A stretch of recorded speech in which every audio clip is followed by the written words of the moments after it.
Tonight, a woman at the center of a controversial DUI case is now suing to stop a return to prison. You'll remember the name Sara Polston. She was ordered to spend 8 years in prison for nearly killing Michaela Borrego. But just 73 days later, she was allowed out of prison with an ankle monitor. Lawmakers tightened the state's early release program in response to this case, and now Polston is fighting the law change. News 4's Tanner De Leon is on the night beat with the update. Well, the new law hit the books without Governor Stitt's signature, which is important to note because of Stitt's alleged involvement in the case. Now, Polston's attorneys say if it's applied to her case retroactively, it would result in a harsher punishment. They knew there was a loophole in the program, so they acted to close that loophole. And Sara Polston knows that as part of that closure, there's an effort probably to return her to jail. Attorney Noble McIntyre, who represents crash victim Michaela Borrego, addressing how legislators acted following Sara Polston's early release from prison.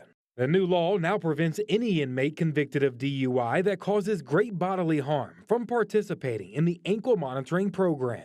They know that there's a provision in that bill that says anybody in her position will no longer qualify. And if you no longer qualify, you should have to go back to jail. That qualification being the bill, nobody can get under that program now that has caused great bodily harm, which she did. Now there's a push to send Polston back to prison. She knows it's coming, and she would rather file this now and have an injunction and stay, hopefully, before she gets arrested and returned to jail, rather than wait to get arrested and have to file it while she's in jail. In a federal lawsuit, Polston is suing Justin Ferris, director of the State Department of Corrections, arguing he is trying to put her back in prison by retroactively applying the new law. Her attorneys say doing so would be unconstitutional. We asked McIntyre if this would be a violation of double jeopardy, which prevents someone from being tried twice for the same crime after a conviction. Double jeopardy is not really the appropriate terminology. What they're saying is for her to go back now after she's already been out, that she's done nothing to disqualify her from the program. And the way the program was